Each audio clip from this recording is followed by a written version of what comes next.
안녕하세요. 손하나의 서재에 오신 걸 환영합니다. 여러분 혹시 TV로 유퀴즈 온 더 블럭이라는 프로그램 자주 보시는지요? 여러 사람들이 저마다 가지고 있는 인생 이야기를 풀어놓으며 공감 또 위로할 수 있어서 저는 자주 챙겨보는데요.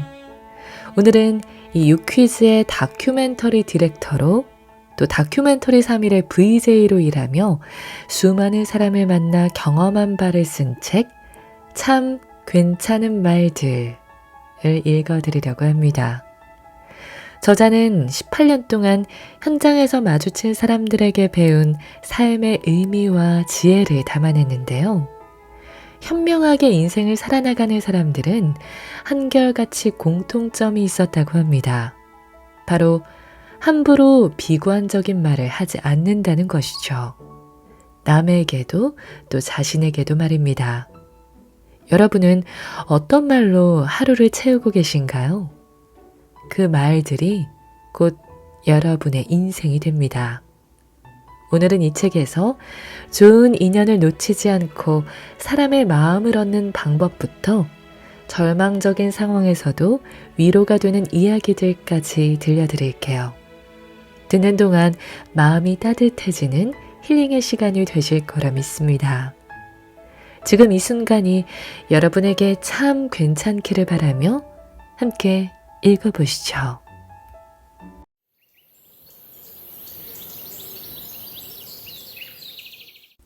좋은 인연을 놓치지 않는 법. 2017년 봄, 나는 울진 천축산 자락에 있는 불영사에서 비구니 스님들과 2달여의 시간을 보냈다. 스님들의 일상을 카메라를 통해 지켜본 시간들은 모두 뜻깊었지만 지금도 유난히 기억에 많이 남아있는 시간이 있다. 나는 아침에 눈을 뜨면 제일 먼저 주지 스님인 이룬 스님을 찾아뵙곤 했다. 스님이 직접 내려준 차를 마시며 이야기를 나누는 시간은 참으로 고요하고 따뜻했다. 그날의 날씨에 따라 스님이 들려주는 소박한 소회부터 내가 풀지 못하고 있는 삶과 일에 대한 고민과 걱정까지 폭넓은 질문과 대답이 오갔다. 그중 아직도 내 마음속에 뚜렷이 남아있는 말이 하나 있다. 지연아, 좋은 인연은 네가 노력을 기울여서 잘 이어가야 돼. 나는 잠시 멈추었다가 물었다. 스님, 인연은 자연스럽게 오고 가도록 그냥 두는 것이 이치에 맞지 않나요? 스님은 작은 미소와 함께 답했다. 네가 좋은 인연이라고 느낀다면 그 인연에 마음을 다해야지. 인연도 노력을 기울여 이어가야 하는 거야. 그 말을 듣는 순간 친하게 지냈는데 지금은 소원해진 사람들의 얼굴이 하나 둘 떠올랐다. 크게 다툰 것도 아니고 특별한 이유가 있었던 것도 아닌데 그저 사느라 바빠 자연스럽게 멀어진 사람들. 가끔 그 사람들이 떠오를 때면 나는 스스로에게 이렇게 말해왔다. 인연이 거기까지였던 거야. 그렇게 그 말 뒤에 숨어버리곤 했다. 이미 멀어진 관계를 되돌릴 수 없다는 생각을 핑계 삼았다. 그런데 스님의 말은 그 중에서도 아쉬움이 남는 얼굴들을 생각하게 만들었다. 불영사 취재를 마치고 도시의 일상으로 돌아온 어느 날이었다. 책상 서랍을 정리하다 한 통의 편지를 발견했다. 몇 년 전 남편과 함께 외국으로 간 후배의 편지였는데 읽다 보니 그 시절 그녀와 나누었던 이야기와 추억들이 생생히 떠올랐다. 그땐 참 가깝게 지냈지. 지금은 어떻게 지내려나? 궁금함과 아쉬움이 동시에 밀려왔지만 몇 년 만에 연락하려니 선뜻 용기가 나지 않았다. 그때 스님의 말이 문득 생각났다. 그래, 마음이 있다면 먼저 다가가 보자. 나는 조심스럽게 문자 메시지를 보냈고 이내 반가움이 가득 담긴 답장을 받았다. 내 연락을 받고 웃음 지었을 그녀의 얼굴이 눈앞에 그려졌다. 그 일을 계기로 나는 궁금했던 몇몇 사람에게도 용기를 내어 연락을 건넸다. 돌아온 답장들에는 반갑다고 먼저 연락해줘서 고맙다는 인사가 담겨 있었다. 나는 그제야 깨달았다. 나만큼이나 그들도 인연이 멀어진 것을 안타까워했음을. 그 이후로 나는 좋은 인연이라 여겨지는 사람을 대할 때마다 스님의 말을 떠올린다. 좋은 사람을 놓치고 싶지 않기 때문이다. 그나마 다행인 사실은 30대 초반이 아니라 40이 다 되어갈 때 그 말을 들었고 나이가 들면서 내가 바뀐 부분이 있었기에 스님의 말을 그냥 흘려듣지 않을 수 있었다는 것이다. 30대 초반까지만 해도 나는 연인을 부족한 나를 채워줄 존재로 여겼다. 그래서 사랑이 나타나면 한 조각 빠진 채 지내다가 딱 맞는 조각을 만난 것처럼 기뻐했고 그만큼 기대했다. 나의 불안과 결핍, 두려움과 고민을 모두 털어놓는 것이 사랑이라 믿었고 더 이상 외로움 같은 건 느끼지 않을 거라고 생각했다. 그런데 지난 18년 동안 수많은 사람들을 만나오면서 어느 순간 아주 단순한 진실 하나를 깨달았다. 나를 가장 잘 이해하고 채워줄 수 있는 존재는 나 자신뿐이라는 것을. 누구도 내 감정을 나만큼 알 수는 없으며 그래서 내 감정을 나 스스로 잘 돌보고 다독일 줄 알아야 관계도 건강해질 수 있다는 걸 배웠다. 그리고 아무리 사랑해도 그와 내가 하나가 될 수 없으며 사랑할수록 둘만의 친밀함을 유지하면서도 적당한 거리를 두고 각자의 세계를 존중해야 한다는 것을 알게 되었다. 가수 아이유는 한 방송에서 밤편지라는 곡의 비하인드를 다음과 같이 얘기했다. 밤에 잠을 못 잘 때가 많아서 저한테 잠은 정말 소중해요. 그래서 늦은 밤 누가 보고 싶어도 그 사람을 깨울 수 없어요. 저한테 잠이 소중한 만큼 그 사람의 잠도 소중하니까요. 가사에서 그녀는 결국 좋아한다는 말 대신 반딧불이를 보낸다. 그 사람이 좋은 잠을 잘 수 있게 창밖을 지켜주고 싶은 마음으로. 그리고 말했다. 생각해보니 이게 사랑인 것 같아요. 아이유의 말을 들으며 나는 생각했다. 더 이상 사랑하는 이가 나의 부족한 면을 채워주기를 바라지 않는다고. 그저 사랑하는 사람이 나로 인해 힘들지 않았으면 좋겠고 오히려 도움이 되고 싶은 마음이 깊어졌다고. 그래서 더 솔직하고 더 건강하게 내 마음을 들여다보고 잘 돌보려 했었다. 그렇게 나 자신이 바뀌자 사랑의 방식도 예전보다 훨씬 편안하고 안정적으로 바뀌었다. 나와 너무나 다른 상대방이 서로 이해되지 않는 부분이 존재함에도 불구하고 나를 좋아해 준다는 것이 고마웠고 잘 잤어? 오늘 어땠어? 라는 사소한 인사도 더없이 귀하게 느껴졌다. 그리고 시간이 흐를수록 깨닫게 되었다. 내가 바뀌니 내 곁에 머무는 사람들도 달라진다는 것을. 아무리 좋은 사람이 있어도 내가 보는 눈이 없으면 그를 알아보지 못하고 놓치게 될 것이다. 그러니까 좋은 인연을 놓치지 않으려면 내가 사람 보는 눈을 키우고 내가 먼저 좋은 사람이 되어야 하는 것이었다. 그래서 나는 무엇보다 나 자신을 잘 들여다보고 나의 마음을 잘 돌보려고 애쓰고 있다. 좋은 인연은 결국 나와의 관계가 편안할 때 찾아온다는 걸 조금은 알게 되었기 때문에. 사람의 마음을 얻는 가장 쉬운 방법. 미하엘 앤데의 소설 모모에서 주인공인 모모는 어느 커다란 도시의 외곽, 옛 원형 극장터에서 혼자 사는 꼬마 소녀다. 초라한 행색에 가진 것도 없지만 모모의 집에는 언제나 손님이 끊이지 않는다. 심지어 마을 사람들은 무슨 일이 생기면 모모에게 가보라고 말한다. 모모가 손금을 보는 재주가 있거나 앞날을 내다보는 능력을 가지고 있었던 건 아니다.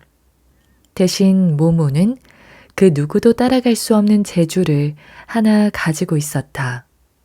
그것은 바로 다른 사람의 말을 잘 들어주는 재주였다. 모모는 어리석은 사람이 갑자기 아주 사려 깊은 생각을 할 수 있게끔 귀 기울여 들을 줄 알았다. 상대방이 그런 생각을 하게끔 무슨 말이나 질문을 해서가 아니었다. 모모는 가만히 앉아서 따뜻한 관심을 갖고 온 마음으로 상대방의 이야기를 들었을 뿐이다. 그리고 그 사람을 커다랗고 까만 눈으로 말끄러미 바라보았을 뿐이다. 그러면 그 사람은 자신도 깜짝 놀랄 만큼 지혜로운 생각을 떠올리는 것이었다. 모모는 섣부른 충고나 조언을 하지도 위로의 말을 건네지도 멋대로 판단을 내리지도 않았다. 그저 온 마음으로 상대방의 이야기에 귀 기울이면 사람들은 자신의 고민을 털어놓다가 어느 순간 스스로 해결책을 찾아냈다. 내 인생은 실패했고 아무 의미도 없다. 나는 전혀 중요하지 않은 사람이다. 마치 망가진 냄비처럼 언제라도 다른 사람으로 대치될 수 있는 그저 그런 수백만의 평범한 사람 가운데 한 사람에 불과하다. 이렇게 생각하는 사람은 모모를 찾아와 속마음을 털어놓았다. 그러면 그 사람은 말을 하는 중에 벌써 어느새 자기가 근본적으로 잘못 생각하고 있었다는 사실을 깨닫게 되었다. 지금 있는 그대로의 나와 같은 사람은 이 세상에 단 한 사람도 없다. 그렇기 때문에 나는 나만의 독특한 방식으로 이 세상에서 소중한 존재다. 이런 사실을 깨닫게 되는 것이었다. 어릴 적 모모를 읽었을 때는 이 구절을 잘 이해할 수 없었다. 모모는 단지 말없이 들어줄 뿐인데 사람들이 이야기를 털어놓다 어느새 스스로 해답을 찾는 모습이 마냥 신기하게만 느껴졌다. 그런데 나는 다큐 3일과 유퀴즈를 통해 수많은 사람들을 만나며 그 일이 실제로 일어나는 것을 경험했다. 다큐 3일을 찍을 때의 일이다. 분주한 저녁 시간 종로의 먹자골목에서 한 밥집의 풍경을 담는 중이었다. 손님들과 인터뷰를 하고 있는데 한 아주머니가 피로한 얼굴로 밥집에 들어섰다. 그녀에게 다가가 혹시 인터뷰가 가능하냐고 묻자 어휴, 나 같은 사람이 방송에 나갈 게 있나. 보잘것없는 밥집 아줌마인데 라고 했다. 그럼에도 자신에게 다가와 말을 건 내가 싫은 눈치는 아니었다. 그래서 조심스럽게 이런저런 질문을 하기 시작했다. 그녀는 근처 식당에서 일을 하는데 이제껏 밥을 못 먹어 얼른 먹고 집에 갈 거라고 했다. 처음에는 자신의 이야기를 꺼내는 걸 쑥스러워하던 그녀는 어느새 밥 먹는 것도 잊고 자신의 이야기를 하나둘씩 꺼내 보였다. 나는 어느샌가 아주머니의 이야기에 빠져들었다. 그것은 어디에도 없는 그녀만의 인생 이야기였다. 아주머니는 자신의 인생이 보잘것없다고 했지만 결코 그렇지 않았다. 나는 인터뷰를 끝내고 아주머니에게 너무 훌륭하세요. 잘 살아오셨습니다. 라고 말했다.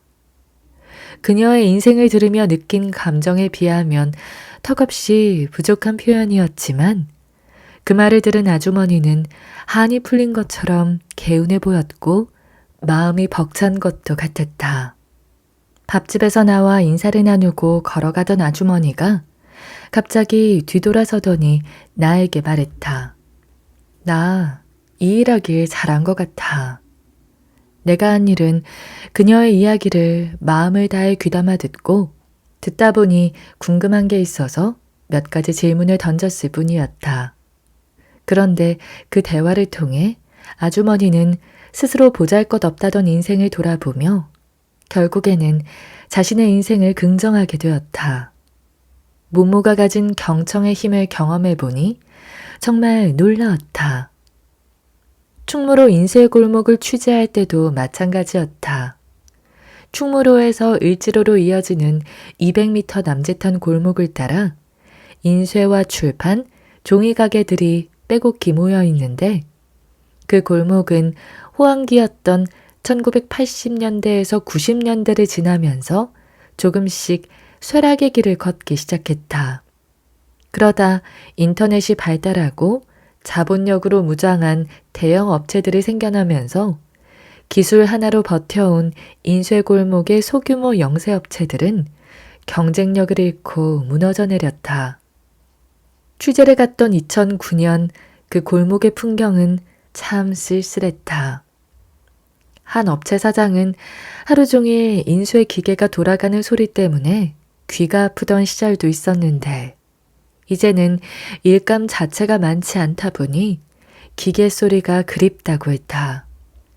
옛날에는 쿠궁쿠궁 하며 종이를 찍어내는 기계 소리가 마치 10원, 10원, 10원처럼 들렸는데 지금은 3원, 2원, 2원 이렇게 들린다고 했다. 그런데 골목을 돌아다니다 보니 30년 경력이 보통인 그곳에서 앳돼 보이는 한 청년 사장을 만나게 되었다. 그의 젊음이 더 도드라져 보였던 건 그가 만지고 있는 인쇄기에서 엄청난 세월이 느껴졌기 때문이다. 그는 워낙 낡은 기계다 보니 골치를 썩일 때가 많다면서 그럴 때는 기계에 대고 제발 한 번만 도와달라고 사정을 한다고 했다. 나는 그에게 몇십 년 경력의 사장들이 즐비한 곳에서 인쇄 일을 하고 있는 마음이 어떠냐고 물었다. 그러자 그는 곤란한 듯 이 일이 천직이라고 생각해 본 적은 없어서 자신이 방송에 나가는 게 맞는지 모르겠다고 대답했다. 일에 대한 애정도 크게 없고 할 줄 아는 게 이 일이니 하고 있을 뿐이라고도 했다. 묻고 싶은 건 많았지만 그가 더 이상 인터뷰를 하고 싶지 않은 것 같아서 나는 일단 가게를 나왔다. 그런데 다음날 늦은 저녁 그 가게의 불이 켜져 있었다. 문을 닫은 곳도 많은데 그는 이 시간까지 어떤 이유로 남아있는 것일까? 나는 혹시나 하는 마음에 다시 가게 안으로 들어갔다. 쿠궁 쿠궁 오래된 인쇄기의 소리가 마치 심장 소리 같았다. 어제 들었던 말도 있기에 나는 그냥 그가 일하는 모습을 지켜보자 싶었다. 잠시 후 시끄러운 인쇄기 소리가 멈추자 가게 안엔 정적이 흘렀다. 그리고 가만히 생각에 잠겨있던 그가 툭 하고 말을 꺼냈다. 사실 어제 내가 다녀가고 나서 자신이 했던 말들을 곱씹어봤는데 마음이 안 좋았단다. 요즘 혼잣말할 때도 사람들을 만날 때도 입버릇처럼 그랬습니다. 내가 왜 이걸 배워서 이 고생을 하고 있나. 근데 어제 촬영 감독님이 가고 나니까 그래도 나를 밥 먹게 해주는 직업인데 내가 이렇게 얘기하는 게 맞나 하는 생각이 들더라고요. 하루가 멀다 하고 폐업과 부도 소식이 들려오는 가운데 입버릇처럼 하는 말들을 곱씹어보던 그는 문득 15년 전 이 일을 처음 시작했을 때 가졌던 꿈을 떠올리게 됐다고 했다. 그때 저는 이 일이 너무 하고 싶어서 시작했거든요. 지금도 어떻게든 이 일을 계속하고 싶어요. 여기서 도태되고 싶지 않고 기계도 더 늘려서 넓은 공간으로 가고 싶고 여유가 되면 직원도 두고 싶고. 그러면서 살짝 미소를 짓는데 그 모습이 참 좋아 보였다. 다시금 자신의 일을 애정어린 시선으로 바라보게 된 그의 얼굴엔 생기가 흘러넘쳤다. 아무것도 바뀐 건 없는데 그의 어제와 오늘은 분명 달라 보였다. 인터뷰를 끝내고 나오는데 그가 나에게 말했다. 고맙습니다. 감사의 인사를 받을 만큼 내가 한 일은 없었다. 아니, 오히려 고마운 건 나았다. 나는 방송을 위해 취재를 나간 것이었고 그는 누구보다 인터뷰에 성실히 답해 주었다. 그런데 왜 그는 나에게 고맙다는 말을 한 것일까? 나는 그 또한 경청의 힘임을 깨달았다. 따뜻한 관심을 가지고 그의 이야기를 잘 들어주었을 뿐인데 그는 근본적으로 자신이 무엇을 잘못 생각하고 있는지를 깨달았고 그 과정을 통해 잊고 있었던 꿈을 되찾았다. 그 뒤로도 나는 수많은 사람들을 만났고 고맙다는 말을 꽤 많이 들었다. 그러다 어느 순간 모모가 가진 능력에는 필수적으로 동반되는 것이 있음을 깨달았다. 남의 이야기를 귀담아 듣기 위해서는 내 소중한 시간을 기꺼이 내어주어야 한다는 것이었다. 모모는 사람들이 자신을 찾아오면 바쁘다고 돌려보내는 법이 없었다. 타인을 위해 자신의 시간을 기꺼이 쓴 셈이다. 혹시 말하는 사람의 반대말이 무엇인지 아는가? 답은 듣는 사람이 아니다. 자신이 말할 차례를 기다리는 사람이다. 미국의 작가 프렌 리보위츠가 한 말이다. 우리는 누군가 내 이야기를 들어주기를 바라지만 정작 상대방의 이야기를 들어줄 시간과 여유는 없다고 말한다. 바빠서 나중에 얘기하자. 다음에 라며 그 시간을 뒤로 미룬다. 말하고 싶어하는 사람은 넘쳐나지만 잘 들어주는 사람이 귀한 이유다. 상대에게 1초도 쓰기 아까워하며 지켜낸 시간을 우리는 무엇으로 채우고 있을까? 모모는 다른 사람의 말을 잘 들어주는 재주로 많은 친구들을 얻었다. 그러니 사람의 마음을 얻고 싶다면 모모처럼 해보면 어떨까? 단 섣부른 충고나 조언을 해선 안 되고 멋대로 판단을 내려서도 안 된다. 그저 가만히 온 마음을 다해 정성스럽게 잘 들어주어야 한다. 그 전에 당신의 시간을 온전히 그를 위해 내줄 준비가 되어 있어야 함은 물론이다. 그가 4년째 잠들기 전 빼놓지 않고 하는 것. 드라마 상속자들로 이름을 알리고 영화 기술자들과 스물의 흥행으로 많은 사랑을 받은 배우 김우빈. 탁월한 연기력을 갖추고도 겸손함을 잃지 않고 계속 노력하는 그를 보며 사람들은 이제 그에게는 승승장구할 일만 남았다고 말했다. 그런데 2017년 어느 날 그는 병원에 갔다가 비인두한 판정을 받게 되었다. 그게 정확히 무슨 뜻인지 몰라 멍해 있는 그에게 의사는 말했다. 짧으면 6개월입니다. 그때 그의 나이는 27이었다.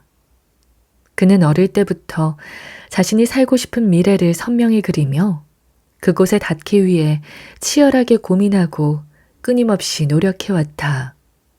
모델을 꿈꿨던 10대 시절에는 어떻게든 모델학과에 들어가고 싶은 마음에 27번이나 학과 게시판에 질문을 남기기도 했다. 중학교 1학년 때부터 모델이 꿈이었는데 키는 186에 몸무게는 65kg 정도 나가요. 열심히 살을 찌우고 있는데 잘 안 되네요. 진짜 아무것도 모르겠어요. 앞으로 성적 관리는 어떻게 해야 하며 수시 1차에 붙으려면 어떻게 해야 되는지 좀 자세히 알려주세요. 수고하세요. 막막할 때마다 게시판에 남긴 질문들에는 그가 체중을 늘리고 근육을 관리하기 위해 어떤 노력을 하고 있는지가 상세히 적혀 있었다. 그것만 봐도 그가 얼마나 부단히 노력했는지 엿볼 수 있었다. 그렇게 간절했던 모델학과에 합격한 뒤 그의 일상은 더 치열해졌다. 술을 마시고 노는 시간이 아깝게만 느껴졌다는 그는 강의가 끝나면 바로 연습실로 달려가 혼자 워킹 연습을 했다. 목표를 정하고 거기에 맞춰 연습, 또 연습에 몰두하는 그의 태도는 연기자로 데뷔한 이후에도 계속 이어졌다. 그는 쉬지 않고 역할을 맡고 연습을 하고 자신을 관리하며 살았다. 그런데 비인두한 판정으로 그의 치열한 삶에 갑자기 정지 버튼이 눌렸다. 그는 모든 활동을 중단하고 항암 치료와 방사선 치료를 받으며 투병 생활을 시작했다. 죽음의 공포 앞에서 그는 앞만 보며 달려왔던 자신의 삶을 돌아보게 되었다. 생각보다 투병 기간이 길어지면서 살이 빠지고 체력도 예전 같지 않음을 느낄 때마다 두려웠지만 그는 자신을 응원해주는 사람들을 생각하며 다시금 힘을 냈다. 결국 그는 6년이라는 긴 공백기 끝에 병을 이겨내고 다시 현장으로 복귀했다. 그는 이제 목표를 정하지 않고 산다고 했다. 큰 목표를 세우고 그것을 이루기 위해 노력하는 삶도 좋지만 그 과정에서 오늘을 희생하지는 않기로 마음먹었기 때문이다. 그래서 그는 바쁜 와중에도 하루 2번 꼭 하늘 올려다보기, 새끼 다 챙겨 먹기, 친한 친구의 눈을 보며 이야기하기 등 너무 당연해서 놓치고 있었던 인생의 소중한 것들을 챙기는데 열심이다. 그는 요즘 매일 밤 이렇게 생각했다. 오늘보다 더 잘 살 자신은 없다. 그런 그가 잠들기 전 가장 마지막으로 빼놓지 않고 하는 것이 있다. 예전의 자신처럼 투병 생활로 힘들어하는 사람들을 위해 기도를 하는 것이다. 그는 말했다. 제가 아팠을 때 고맙게도 수많은 분들이 저를 위해 기도해 주시고 응원해 주셨어요. 그 덕분에 제가 더 빨리 건강해졌다고 생각합니다. 그래서 그는 4년째 하루도 거르지 않고 아픈 사람들을 위해 간절히 기도를 올린다. 그는 인터뷰 말미에 나에게 물었다. 지금 이 순간에도 병마와 싸우고 있을 사람들에게 영상편지를 남기고 싶은데 그래도 되느냐고. 그의 눈은 더없이 진지했고 간절했다. 당연히 가능하다는 나의 말에 그는 숨을 고르고 조심스럽게 말했다. 지금 병마와 싸우고 계신 분들이 얼마나 아프고 또 고통스러우실지, 두렵고 무서우실지 완전히 이해할 수는 없지만 저도 겪어봤기 때문에 어느 정도는 알 것 같습니다. 우리가 뭔가를 잘못해서 혹은 잘못 살아서 이런 일들이 우리한테 펼쳐진 게 아니라 그냥 우리는 그 중에서 운이 좀 안 좋았던 것뿐이니까 후회나 자책으로 시간 보내지 마시고 여러분 자신과 또 여러분이 사랑하는 많은 사람들을 생각하면서 힘내셨으면 좋겠습니다. 저도 많이 응원받고 기도받았던 마음 잘 간직해서 오늘도 더 많은 가정에 기적이 일어날 수 있도록 간절히 기도하겠습니다. 힘내세요. 파이팅! 눈시울이 붉어지고 감정이 북받쳐 오르듯 순간순간 말을 잇지 못하면서도 그는 끝까지 차분하고 담담하게 하고 싶은 말을 전했다. 알지도 못하는 사람들을 위해 4년간 하루도 빠짐없이 기도해온 그 마음을 어찌 다 헤아릴 수 있을까? 하지만 기적이 일어나기를 바라는 간절한 마음이 내게도 고스란히 전해져 가슴이 먹먹했다. 이 글을 쓰는 지금 나는 기도하는 마음으로 적어본다. 뭔가를 잘못해서가 아니라 운이 좀 안 좋았던 것뿐이라는 그의 말이 병마와 싸우느라 지친 이들에게 꼭 가닿기를. 그래서 정말로 기적이 일어나기를. 불운이 닥쳤다고 누구나 세상을 원망하는 건 아니다. 소아암 병동을 취재하는 날이었다. 면역력이 약한 소아암 환자들을 만나기 위해서는 출입 제한 구역이라고 써 있는 문을 지나가야 한다. 막상 문 앞에 서니 스쳐가는 여러 생각들 때문에 긴장이 되기 시작했다. 무엇보다 힘든 치료를 버텨내고 있을 아이들에게 어떻게 말을 건네면 좋을지 들어가기 전부터 마음이 무거워졌다. 내가 들어간 병실에는 3살에서 17살까지의 아이들이 있었는데 그중 몇몇 아이들은 항암제 부작용으로 인해 머리카락이 빠져 있었다. 그중 문 앞에 있던 초등학교 6학년 남자아이가 나를 반겨주었다.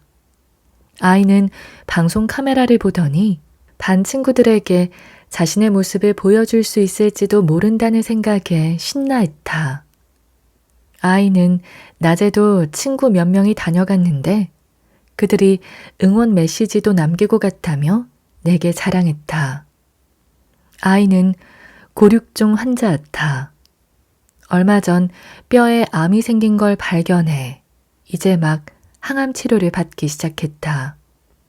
아이는 선수반에서 수영을 했었다며 힘들 때는 언젠가 바다로 수영하러 갈 날을 상상하며 버틸 거라고 했다. 나라면 첫 치료를 앞두고 걱정과 두려움으로 떨렸을 것 같은데 아이는 대화 내내 밝고 긍정적이었다. 다음 날 치료를 받아야 하지만 잘 이겨낼 거라고 자신하는 아이의 얘기를 들으며 나는 슬쩍 아이 엄마의 얼굴을 봤다. 아이가 밝은 모습을 보이는 게 다행스러우면서도 내일 치료를 잘 버틸 수 있을지 걱정하는 복잡한 심경이 느껴졌다. 다음 날 오후 아이는 주사실로 향했다. 항암 치료를 위해 가슴에 반영구적인 주사 장치를 달아야 했기 때문이다. 막상 1인치 길이의 주사바늘을 보자 긴장이 되었는지 아이가 엄마의 손을 꽉 잡았다. 그런데 고개를 저으며 바로잡았던 손을 놓는 게 아닌가. 엄마가 의아한 눈빛으로 쳐다보자 아이는 이렇게 텔레비전에 나오면 아이들이 놀린단 말이야. 라고 말했다. 그러자 엄마는 웃으면서 카메라를 의식하지 말라며 가볍게 타박했다. 잔뜩 긴장한 아이의 모습에 모두가 걱정했는데 아이가 내뱉은 예상치 못한 말 덕분에 주사실에 웃음꽃이 피었다. 치료를 마친 간호사는 아이에게 씩씩하게 잘 견뎠다며 서비스 삼아 아이의 가슴 위 붕대에 귀여운 자동차를 그려주었다. 그날 밤 의사들이 병실로 찾아와서는 아이에게 항암제에 대해 설명해 주었다. 항암제를 맞고 나면 혹시나 부작용으로 구토를 할 수 있고 서 있는 것도 힘들 수 있다고 했다. 잘 이겨낼 수 있지? 라고 의사가 물어보자 아이는 고개를 끄덕였다. 의사들이 떠난 뒤 아이는 아무 일 없다는 듯 노트북을 켜고 화면을 보았다. 걱정되는 마음에 괜찮냐고 묻자 아이는 괜찮다며 미소를 지었다.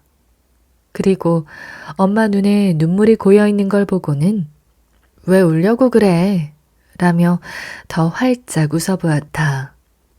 잠시 후 아이의 엄마는 복도로 나가 저쪽 끝으로 걸어가더니 애써 참아온 눈물을 터뜨렸다. 아마도 아이의 씩씩한 모습에 안도하면서도 자신이 걱정할까봐 아이가 힘든 내색을 감추는 건 아닌지 속상했을 것이다. 다시 병실로 돌아와 보니 간호사가 와 있었다. 아이는 간호사에게 자신도 곧 머리가 빠지는 거냐고 물었다. 그녀는 머리가 빠질 수도 있는데 너는 그래도 멋있을 거야 라고 했고 아이는 대답이 마음에 들었는지 씩 웃었다. 그녀는 아이의 가슴에 달려있는 주사장치에 항암제를 투입시켰다. 아이는 긴장되는지 짧은 숨을 내뱉었지만 이내 씩씩한 표정을 되찾았다. 이제 4시간에 걸쳐서 항암제가 들어갈 텐데 아이가 어느 만큼 잘 받아들이고 버텨낼지는 두고 볼 수밖에 없었다. 그때 옆 침대에 있던 3살배기 환자가 걱정 가득한 얼굴로 말했다. 형아, 주사 맞아도 안 아프지? 형아, 안 아프지? 아직 발음도 또박또박 내지 못하는 어린아이가 누군가를 그렇게 걱정하고 위로하는 것을 보면서 나는 낮에 봤던 한 여자아이를 떠올렸다. 6살쯤 되어 보이는 아이가 침대에 눕혀진 채 병실에서 나오고 있었다. 아이는 심장 판막 수술을 받기 위해 수술실로 이동하는 중이었다. 그런데 엄마가 눈물을 보이자 아이는 엄마, 울어? 엄마, 왜 울어? 울지 마. 라며 엄마를 달랬다. 아이는 수술실로 들어가는 순간까지 엄마에 대한 걱정뿐이었다. 소아암 병동의 한 간호사가 말했다. 아이들은 자신의 병에 대해 비관적이지 않다고. 그래서 오히려 엄마, 울지 말아요. 저 할 수 있어요. 라며 낙담하고 있는 부모를 위로한다고. 그 모습을 보며 간호사인 자신도 더 힘을 내어 치료하게 된다고. 가끔 인생에 갑작스러운 불운이 찾아올 때 나는 왜 나한테 이런 일이 일어난 거지? 내가 무슨 죄를 지었길래 이런 벌을 받는 거지? 라며 세상을 원망하곤 했다. 그처럼 절망에 사로잡혀 몸부림칠 때면 다른 사람이 보이지 않았다. 내 감정에 매몰되어 다른 사람의 감정을 전혀 살피지 못한 것이다. 그래서일까? 소아암 병동에서 만난 아이들은 나에게 놀라움과 뭉클함을 동시에 안겨주었다. 그 아이들이 처한 상황을 생각하면 부모나 세상을 원망하고 슬퍼한다 해도 충분히 이해할 수 있었다. 암과 싸우는 것이 고통스럽다고 소리 지를 수도 있었다. 그런데 그들은 그러지 않았다. 오히려 누구보다 긍정적이었고 많이 웃었다. 자신의 병 앞에서 무너지기보다 주변 사람들을 더 살피고 걱정했다. 소아암 병동은 무겁고 침울할 것이라는 나의 생각은 편견에 불과했다. 우리도 아이였을 땐 그랬을까? 나이 들수록 너무 많은 것을 보고 겪으며 오히려 겁이 많아진 걸까? 그래서 섣부르게 두려움만 커져 다른 사람을 살필 여유를 잃어버린 걸까? 불운이 닥쳤다고 누구나 세상을 원망하는 건 아니다. 그리고 예기치 못한 절망 속에서 삶은 또 다른 얼굴을 드러낸다. 그 순간은 마치 돋보기를 들이댄 듯 곁에 있는 일상의 풍경을 선명하게 비춰준다. 사랑하는 이의 미소, 청명한 여름바다, 갓 지은 밤냄새처럼 나를 살아가게 하는 것들은 오히려 더 또렷해진다. 그 힘에 기대어 사람은 고통 속에서도 여전히 사랑하고 지키며 나누는 존재가 될 수 있다. 나는 그 사실을 소아암 병동의 아이들을 취재하며 뒤늦게 깨달았다. 또 라는 말부터 멈추어야 한다. 얼마 전 친한 방송 PD와 만났을 때였다. 최근 기획 중인 프로그램에 대해 말하던 중 그가 마음이 너무 무겁다고 했다. 이태원 참사 유가족인 이성환 씨에 대한 이야기였다. 2022년 10월 29일 이태원에서 열린 헬로윈 축제 중 수많은 인파가 몰리며 압사 사고가 발생했다. 그로 인해 한순간에 159명이 사망하고 195명이 부상을 당했다. 이성환 씨의 딸인 이상은 씨는 25살로 2년 6개월간의 고단한 공부 끝에 미국 공인회계사 시험에 합격한 뒤 발레, 독서 모임 등 미뤄둔 버킷리스트를 하나씩 실행해 나가고 있었다. 그런데 2022년 10월 29일 친구와 함께 이태원에 갔다가 미처 지우지 못한 버킷리스트를 남긴 채 세상을 떠나고 말았다. 아버지인 이성환 씨는 그날 용산 경찰서로부터 전화를 한 통 받았다. 이태원 참사 현장에서 딸의 휴대폰을 주었다는 전화였다. 그때부터 그와 아내에겐 지옥이 시작되었다. 딸에게 아무 일도 없게 해달라고 애원했지만 끝내 딸은 살아 돌아오지 못했다. 딸이 떠난 뒤 부모인 그들의 세상은 더 이상 그 전과 같을 수 없었다. 어느 책에서 봤는데 원상 회복이 되지 않는 상태를 참사라고 한다고 해요. 일상으로 돌아간다는 건 없는 것 같아요. 지금 저희에게 주어진 것들을 해내는 것, 그게 새로운 일상이 된 거죠. 사람들은 그에게 슬픔과 아픔을 극복하고 살아가라고 말하지만 그는 알고 있다. 극복하는 것이 아니라 평생 견디며 살아야 한다는 것을 말이다. 딸의 죽음 이후 그는 참사 유가족으로서 목소리를 내고 추모 행사와 집회에 참여하고 다른 유가족들과 연대하는 일상을 살고 있다. 이태원 참사에 대한 진상규명과 책임자 처벌이 아직까지도 완료되지 않았기 때문이다. 물론 그런다고 딸이 살아 돌아오는 것은 아니지만 다시는 이런 비극이 반복되지 않게 하기 위해서 그는 열심히 목소리를 높이고 있다. 한편 그는 아내와 함께 딸이 살고자 했던 삶을 대신 이뤄주고 싶다는 생각을 하게 되었다. 딸이 남기고 간 버킷리스트를 대신 시작하게 된 이유다. 우선 부부는 딸이 여의도 금융가에서 일하고 싶어 했던 것을 떠올렸다. 딸이 여의도에서 일했다면 바라봤을 풍경을 보게 해주자. 그들은 여의도가 한눈에 내려다 보이는 작은 산사를 찾아 딸의 위패를 만들었다. 매주 주말 부부는 딸을 만나러 간다. 초에 불을 붙이고 절을 한 후 조용히 딸의 이름을 부르며 일주일 동안 있었던 일들을 털어놓는다. 그리고 다시 다짐한다. 엄마 아빠가 부끄럽지 않게 너에게 갈게. 또 무신론자였던 부부는 작년 4월부터 성당에 다니고 있다. 명동 성당에서 결혼하고 싶다는 계획을 갖고 세례를 받기 위해 교리 수업을 듣던 중 딸이 사고를 당했다. 딸이 없는 지금 부부는 대신 교리 수업을 받으며 딸이 알고 싶었던 것들, 살고 싶었던 미래를 더 이해하려고 노력 중이다. 그처럼 부부는 딸의 삶을 대신 살며 타들어갈 것 같은 그리움을 버텨내고 있다. 기타노 다케시의 죽기 위해 사는 법에는 이런 글이 있다. 5,000명이 죽었다는 것을 5,000명이 죽은 하나의 사건이라고 한데 묶어 말하는 것은 모독이다. 그게 아니라 한 사람이 죽은 사건이 5,000건 일어났다가 맞다.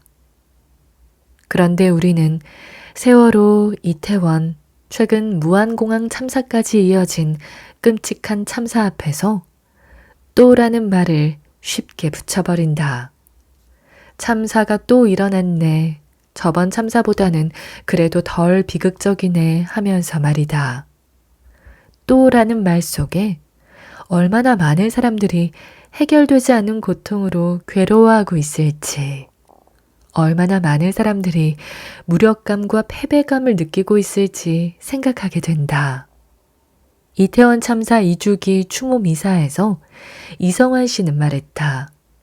159명의 이름이 아픔으로만 남지 않고 어둠을 걷어내는 빛과 희망의 이름으로 남기를 기도한다. 그 바람이 가능할까? 나는 다만 눈먼 자들의 국가 속 김현수 작가의 글을 읽으며 왜 우리가 고통스럽고 슬픈 과거를 계속해서 기억하고 배우며 살아야 하는지 다시 깨달으며 서늘한 반성을 할 수밖에 없었다. 인간은 저절로 나아지며 시간이 흐른다는 이유만으로 역사는 진보한다고 우리가 착각하는 한 점점 나빠지는 이 세계를 만든 범인은 우리 자신일 수밖에 없다.